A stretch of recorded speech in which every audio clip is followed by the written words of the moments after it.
આજની તારીખમાં teal today પણ નાની કડી ગ્રામ પંચાયતનો 7/12 બોલે છે તો એ તળાવનો કબજો કરવામાં આવે અને અહીંયા જે કોઈ વ્યક્તિ આ ગેરકાયદેસર દબાણ કર્યું છે એ વ્યક્તિ વિરુદ્ધ લેન્ડ ગ્રેમ્બિંગ હેઠળ કે જે કોઈ કાયદેસરની કાર્યવાહી થતી કરવામાં આવે અને સૌથી ગંભીર બાબત એને જે બોગસ સ્ટેમ્પ બનાવ્યો છે એ સ્ટેમ્પ બનાવવામાં કોણ કોણ લોકો સામેલ છે અને એમને એજ્યુકેટિવ મેજિસ્ટ્રેટ અમદાવાદ ડિસ્ટ્રિક્ટ એરિયાનો જે સ્ટેમ્પ બનાવ્યો છે તો આ બધામાં ષડયંત્રમાં કોણ કોણ સામેલ છે એ જો તપાસ કરવામાં આવે તો મારું એવું માનવું છે કે આવી અનેક સરકારી જગ્યાઓ પચાવી પાડી હોય એવું બની શકે પણ હાલ મારી વાત એટલી છે કે નાની કડી ગામનું જે તળાવ છે એનો તાત્કાલિક સરકાર કબજો લે અને એની ઉપર ગેરકાયદેસર કબજો કરનાર વ્યક્તિ વિરુદ્ધ કાર્યવાહી કરવામાં આવે।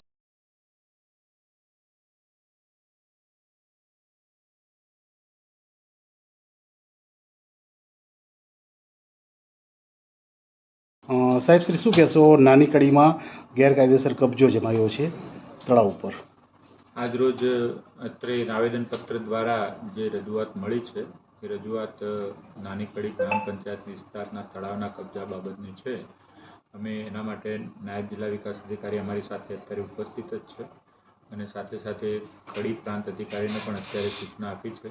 ખરેખર સ્થળ તપાસ કરી અને શું હકીકત છે એનો રિપોર્ટ મળેથી કાયદેસરની જે પણ કાર્યવાહી કરવાની થશે એ કાર્યવાહી અમે કરીશું। સર, ખાસ કરીને બોગસ સ્ટેમ્પ અને ખોટી સહી કરવાનો પુરાવો સામે આવ્યો છે જે કોઈ ખાનગી વ્યક્તિ દ્વારા પચાવી પાડવામાં આવ્યો છે। એ બાબતે 2-3 મહિનાથી રજૂઆતો થઈ રહી છે તો હાલ પોલીસ સ્ટેશનમાં બી ફરિયાદ નથી નોંધાઈ તો એ બાબતે શું કહેશો? એ રેકોર્ડ અત્યારે આપ્યું છે રેકોર્ડ અમે પ્રાંત અધિકારી પાસે વેરીફાઈ કરાવીશું। જો ખરેખર કોઈ ગુનેગાર હશે તો એની સામે ચોક્કસ પોલીસ પણ કાર્યવાહી કરશે અને તંત્ર એની સામે જે નિયમ પ્રમાણે કાર્યવાહી છે કડકમાં કડક કાર્યવાહી કરવામાં આવશે।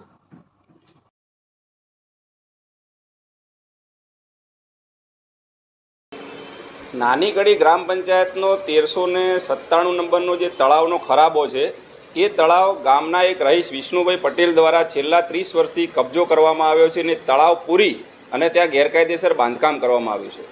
આ સિવાય એમને એક બોગસ 5 રૂપિયાનો સ્ટેમ્પ ઊભો કરી અને એમાં તલાટીની જગ્યાએ સરપંચની સહી કરાવી અને ગ્રામ પંચાયતમાં આવો કોઈ પણ ઠરાવ ન થયો હોવા છતાં સબ રજિસ્ટ્રારમાં આવી કોઈ નોંધણી ન થઈ હોવા છતાં પણ આ તળાવ ઉપર એમને 25-30 વર્ષથી કબજો કરેલો છે અને ત્યાં ગેરકાયદેસર બાંધકામ કર્યું છે। એટલે હું આજે કલેક્ટરશ્રીને એ જ રજૂઆત કરવા માટે આવ્યો હતો કે સર્વપ્રથમ તો આ જે તળાવ છે એમાં આજની તારીખમાં ટીલ ટુડે પણ નાની કડી ગ્રામ પંચાયતનો 7/12 બોલે છે તો એ તળાવનો કબજો કરવામાં આવે અને અહીંયા જે કોઈ વ્યક્તિ આ ગેરકાયદેસર દબાણ કર્યું છે એ વ્યક્તિ વિરુદ્ધ લેન્ડ ગ્રેમ્બિંગ હેઠળ કે જે કોઈ કાયદેસરની કાર્યવાહી થતી કરવામાં આવે અને સૌથી ગંભીર બાબત એને જે બોગસ સ્ટેમ્પ બનાવ્યો છે એ સ્ટેમ્પ બનાવવામાં કોણ કોણ લોકો સામેલ છે અને એમને એજ્યુકેટિવ મેજિસ્ટ્રેટ અમદાવાદ ડિસ્ટ્રિક્ટ એરિયાનો જે સ્ટેમ્પ બનાવ્યો છે તો આ બધામાં ષડયંત્રમાં કોણ કોણ સામેલ છે એ જો તપાસ કરવામાં આવે તો મારું એવું માનવું છે કે આવી અનેક સરકારી જગ્યાઓ પચાવી પાડી હોય એવું બની શકે પણ હાલ મારી વાત એટલી છે કે નાની કડી ગામનું જે તળાવ છે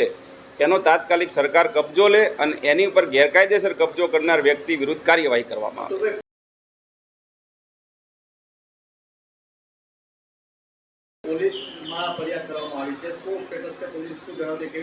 પોલીસને તો જાણે ખબર જ ન પડતી એવું છે। પોલીસને મેં જ્યારે ફરિયાદ કરી ત્યારે કે આ તો સિવિલ મેટર છે। મેં કહ્યું સાહેબ આ સિવિલ મેટર નથી, આમાં બોગસ સ્ટેમ્પ બન્યો છે અને ખોટા દસ્તાવેજી પુરાવા ઊભા કર્યા છે તો એના આધારે તમારે સ્ટેમ્પની તપાસ કરવાની છે। તો પોલીસ તો નાની કડી ગ્રામ પંચાયતને પૂછે છે કે આ તળાવની માલિકી કોની છે, એની માલિકીનો મેં પુરાવો ઓલરેડી આપી દીધો છે।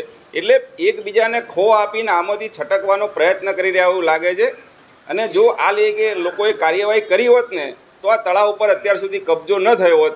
એમને તળાવ પાછું લેવાનું એની જગ્યાએ ગેરકાયદેસર બાંધકામ દૂર કરવાની નોટિસો આપે છે। એટલે એકબીજાને ખો આપીને સરકારી જમીન કોઈ પચાવી પાડે એમાં ઇનડાયરેક્ટલી મદદ કરી રહ્યા હોય એવું લાગે છે।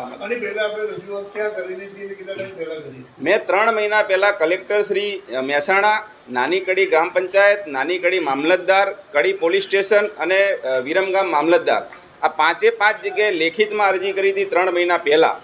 એ પછી મેં એમની પાસે આરટીઆઈ કરી કે ભાઈ મારી અરજીના આધારે તમે શું કાર્યવાહી કરી તો એમાં જે હાસ્યાસ્પદ જવાબો મળ્યા એ આપની સમક્ષ કહું છું કે નાની કડી ગ્રામ પંચાયતને તલાટી મને એવો જવાબ આપે છે કે ભાઈ અમે એમને બાંધકામ દૂર કરવાની નોટિસ આપી છે। એટલે ભાઈ તળાવનો કબજો લેવાનો છે, બાંધકામ દૂર કરવાની ક્યાં નોટિસ આપવાની છે?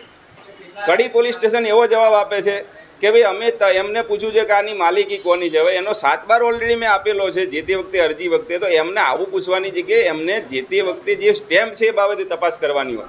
એટલે આખું વહીવટીતંત્ર એકબીજા ઉપર જવાબદારી ઢોળી રહ્યું છે અને એકબીજાને ખો આપી રહ્યું છે. એટલે મારી આપના મીડિયાના માધ્યમથી સરકારને અને વહીવટીતંત્રને વિનંતી છે કે શક્ય એટલી વહેલી તકે આ તળાવનો કબજો પરત લેવામાં આવે અને જવાબદારો વિરુદ્ધ કડકમાં કડક કાર્યવાહી કરવામાં આવે.